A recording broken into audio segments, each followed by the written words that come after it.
مرحبا معكم دكتور إبراهيم دبوس. اليوم راح نكمل المحاضرة السادسة من محاضرات لاب البيدياتريك للسنة الرابعة. باللابات السابقة حكينا عن how we can do treatment plan. شرحنا بشكل عام عن المانجمنت للبيدياتريك بيشنت بتسلسل. التسلسل كان بالبداية بالبريفنشن، بعدين الأوبراتيف، بعدين السيرجيكال، بعدين السبيس مينتينرز. بالنسبة للأوبراتيف في محاضرة الدنتال كيرز حكينا how we can manage dental caries and after we diagnose it. In some cases we may see a deep callous lesion that may involve the pulp. At this lecture we will talk about deep callous lesions in primary teeth that may affect the dental the pulp in the pulp tissue.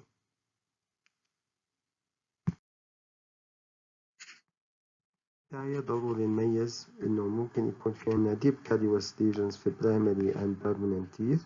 حتى permanent we may face mature and immature permanent teeth.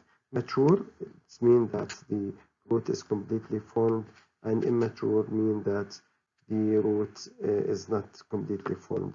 This means that we have open apex for these teeth. بالبداية في حالات small callous lesions المانجمنت ما بتختلف for primary and permanent. We can do filling. إذا كانت deep caries very deep في ال primary teeth and reaching the bulb, we can do different procedure. We can do a liner if it's very deep and reaching the bulb without doing exposure. We can do indirect pulp capping. If we have a exposure, we can do a procedure called pulpotomy. In some cases, we can do direct pulp capping, but it's not preferred for primary tooth to do direct pulp capping. We can do directly coronal pulp removal. This is called pulpotomy. We will explain it later in this lecture. And if the pulp is completely inflamed and necrotic, we can do a procedure called pulpectomy, during which all the pulp tissue is necrotic or inflamed. While in permanent teeth, if we have deep callous lesion and there's an callous tissue, we can do callous tissue covering the pulp. We can do indirect pulp capping. If it is reaching the pulp and the pulp exposure occur, we can do direct pulp capping. If the pulp exposed in a big exposure and the bleeding is excessive, we can do a procedure called Schfick pulpotomy, during which we remove a small amount of the pulp. If it is more inflamed more, we can remove all the coronal pulp, and it's called cervical pulpotomy. And if the inflammation reaching all the pulp, we should do RCT, root canal treatment. In the difference between mature and immature, always in mature teeth, we go ahead to root canal therapy, while in immature permanent teeth, we always try to keep the vitality of the root in order to allow the root to be formed completely. This procedure called apexification, if the radicular part of the bulb is necrotic, and called apexogenesis if the radicular part of the bulb is vital. Today in this lecture we will talk more about deep callous lesions in primary teeth. For deciding what the ideal procedure to be done for deep callous lesions in primary or permanent teeth, the first point is start to collect data about the tooth in order to get the right diagnosis, because the first step or the most ideal step in treating a deep callous lesion is the diagnosis. Firstly, we should get good history of the pain, because the history of the pain is the most important part in determining if we have a healthy pulp or inflamed pulp. For example, if we have a provoked pain by cold, by sweet, this means that we have reversible bulbitis, and we can try to preserve the vitality of the bulb. While if we have a spontaneous pain, this means that the root, the bulbal tissue is severely inflamed and irreversibly inflamed, and this can be diagnosed more as irreversible bulbitis. At this stage, we can't deal with the bulb tissue as a healthy, but you should be careful that sometimes many kids may come to your clinic suffering from spontaneous pain due to food impaction in the class 2 cavity. That's why it's very important to do good history and examination for the area. The other step is clinical examination, during which we should look for the tooth itself. For example, the mobility, if you have large cavity, if you have defective or secondary or sensitivity to percussion. And the clinical examination should include palpation of the tooth by finger in order to find if it's sensitive to palpation or not, if you have swelling underneath the tooth, or if you have a draining parallus that indicate that the patient have a chronic abscess. Sometimes we may introduce vitality tests such as electric pulse testing and cold test and heat test, but for pediatric patients, this is not a reliable test.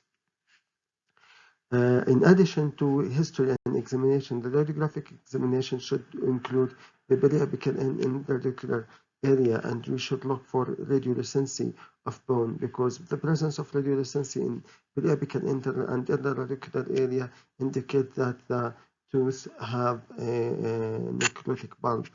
In anterior primary teeth and permanent teeth, we should look in the periapical area, while in the posterior primary teeth, we should look for in the interradicular area, because we have the accessory canals in primary teeth is concentrated more in the bulbar floor.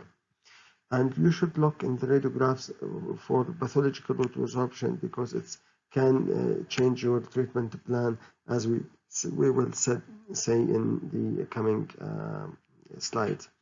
And the last diagnostic tool is the operative diagnosis. After sometimes we can get the diagnosis after we open the bulb. If the quality of the blood, this means the color, and the amount of bleeding is excessive, this indicates that we have irreversible bulbitis. What we mean is, if the blood is excessive and the color of the blood is dark, this means that this tooth has irreversible bulbitis.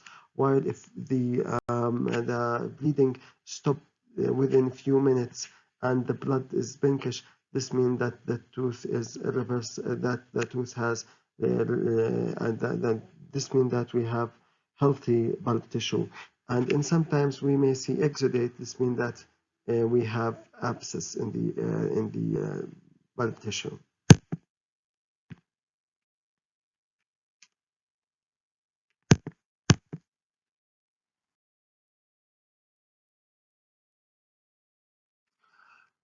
The management of deep carious lesions include conservative bulb therapy and radical bulb therapy. Conservative, during which we try to maintain the vitality of the bulb, and radical, we remove hold the bulb and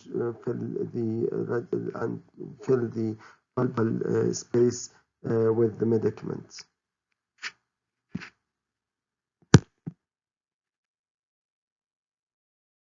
If we have deep carious lesion, and by X-ray we can see a thick dentine layer between the carious lesion and the bulb, and after cleaning the caries, we have healthy dentine on the walls and in the bulbar floor. We can protect the deep dentine layer on the bulbar floor with the calcium hydroxide cement in order to protect the dentinal tubules because it's wide and permeable and may allow the entrance of part of the filling material and bacteria to the pulp by placing calcium hydroxide liner, and this and all the cavity covered by a filling. This will protect the vitality of the pulp tissue. In other cases, after removing the caries, we may have a small amount of dentine or what we call carious dentine that cover the pulp.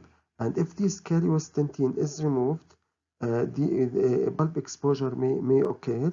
At this stage, we can use indirect pulp capping, during which we should clean the walls of the cavity and keep a small amount of caries on the pulpal floor. And the amount of caries that can be left is the amount that can, if it's removed, it will result in pulp exposure, during which we can cover the small carious lesion with calcium hydroxide cement or other materials such as MTA or glass enamel and cover the tooth with permanent filling. At this stage, we don't need to re-enter the cavity. We call this indirect pulp capping. The aim of this procedure is to try to arrest the carious process and promote dentine formation, tertiary dentine formation in the pulpal side of the caries. And at this stage, remineralization will occur at the carious area. Sometimes, if the deep carious lesion is removed and we face pulp exposure, the most important thing is always try to keep the walls clean from caries. And if exposure occur here in the primary teeth, we should go ahead to do a procedure called pulpotomy. But in permanent teeth, we can do a procedure called direct pulp capping, during which we cover the exposure site with calcium hydroxide cement or MTA or enamel derived proteins such as emdogain. This material will enhance the formation of tertiary dentine, and the dentinal bridge will be formed after a few months, and all the cavity will filled with permanent filling. It's very important that the exposure side should be limited to about 1 millimeter, and the cause that we don't do direct capping in primary teeth is that internal resorption will occur in primary teeth, while in permanent teeth the success rate of this procedure is high.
The procedure of pulpotomy is in this way.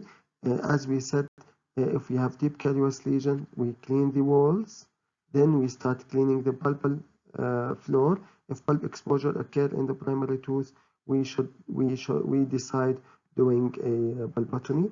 The first step of pulpotomy is the removal of the pulpal roof, a procedure called deroofing. Then we remove the coronal part of the bulb by means of round pair, low speed, large one, or excavator, sharp excavator. And after this, we can see from the orifices the healthy radicular bulb. At this stage, it's normal to see bleeding at this area. Then we put a cotton billet for a few minutes in order to get hemostasis to stop bleeding. After removing the cotton billet, we can use either a pharmaclozole cotton billet for 5 minutes or using ferric sulfate 15 seconds after washing the cavity, the chamber here, or using MTA by filling it in the bulb chamber, as we will see in the next slide. After removal of the cotton billet, pharmaclozole cotton billet, or ferric sulfate, after washing and drying it, we put a base from zinc oxide iogenol, then the permanent filling. It could be amalgam or stainless steel crown. Stainless steel crown always preferable. At this slide, we see all the same steps: caries removal, pulp exposure, deroofing, pulp chamber removal, coronal pulp tissue removed, half cotton billet for homeostasis. Then we apply the MTA, then a zinc oxide iogenol filling or glass ionomer filling above the MTA, then the permanent filling, amalgam or stainless steel crown. This slide will show us the steps of treating deep callous lesion. Firstly, we have deep callous lesion. At the beginning, we should give local anesthesia because such cavities, the callus removal in these cavities is painful. We start with cleaning the caries from the wall. After cleaning the caries from the wall, we may have a remnant of callous lesion at the pulpal floor. At this stage, we can do indirect caving in order to avoid doing pulp therapy for the tooth. But if an pulp exposure, as we said, occur here at the pulpal floor, at this stage, we should stop completing our procedure, and rubber dam isolation should be done in order to avoid contamination of the pulp tissue here. At this stage, we decide to do pulpotomy. Rubber dam should be used, as we said, in order to isolate the cavity.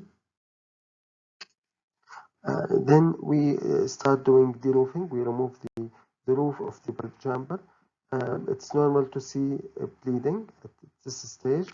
Then we should remove the pulp tissue by means of excavator or round pair, low speed, big one, in order to remove the tissue tags in the area.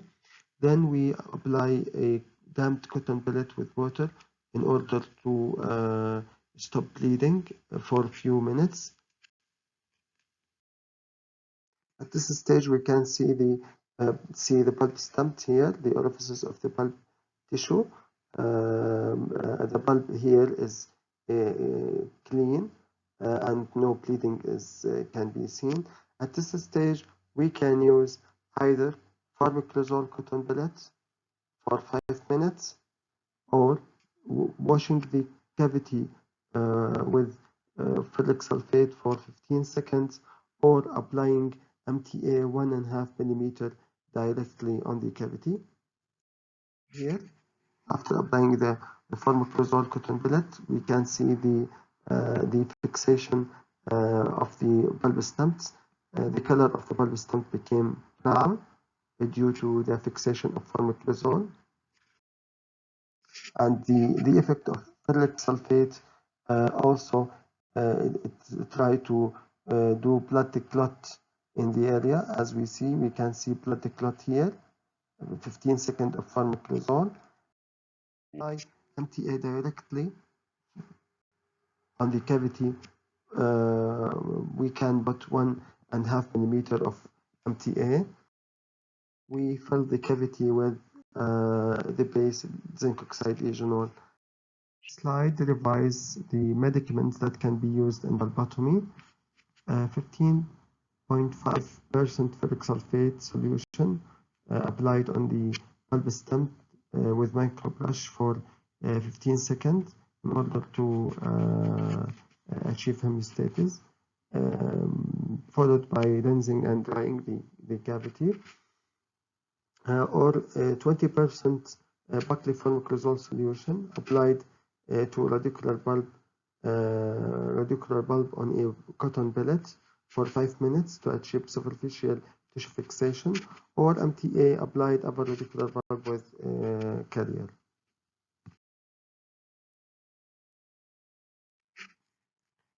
This is the IRM, the filling material after doing valvotomy. This means that after removal of pharmaclazole cotton pellet and after washing the ferric sulfate and drying it, and after applying the MTA, we can use the IRM directly.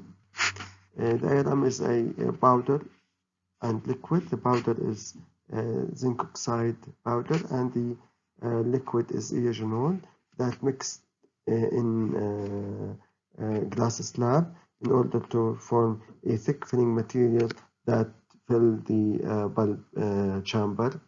Whether the medicament that used pharmaclazole, zinc oxide, pharmaclazole, or ferric sulfate, or MTA.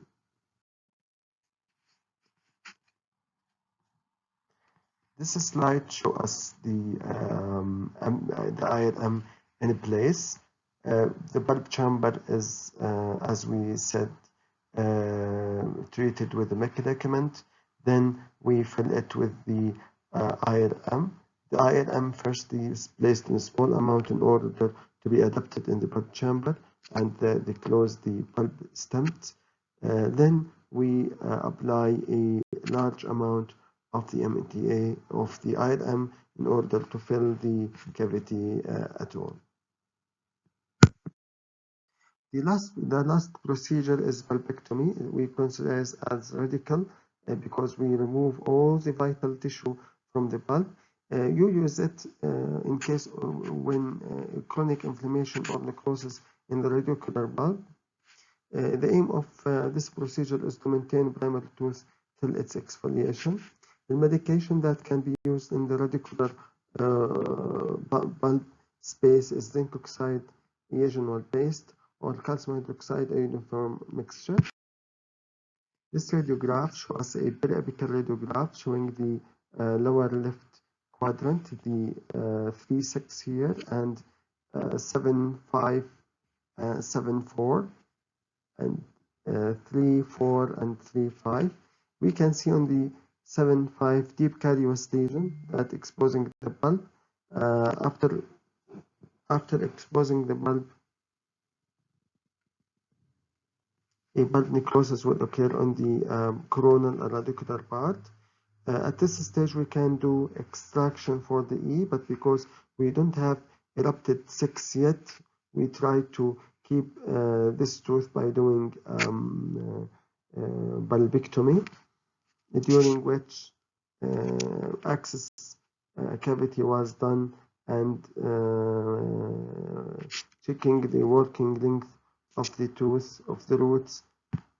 As slide, we start doing the access cavity, check the working length for the roots separately, then filling the root canal with specific medication such as Vitepex or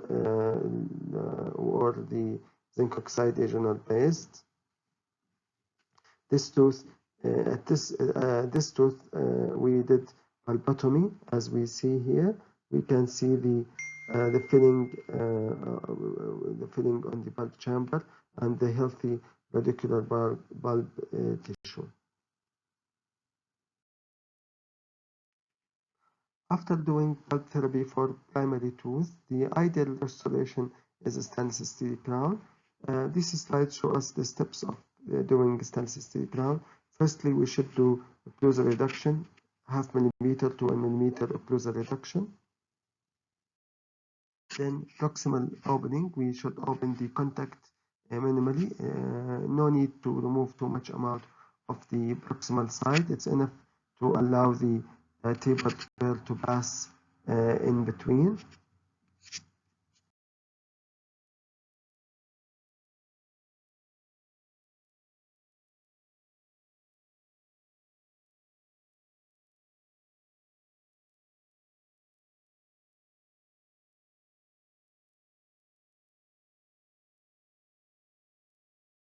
And try the stainless steel crown. It's very important to know that we have a specific stainless steel crown for the D's and the E's, and the sizes of the crowns ranging from size 2, 3, 4, 5, 6, 7.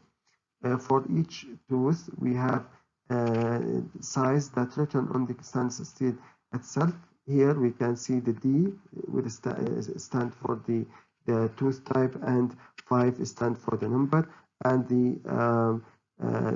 this sign use the Palmer numbering system, showing the quadrant that from which this stainless steel crown can be inserted.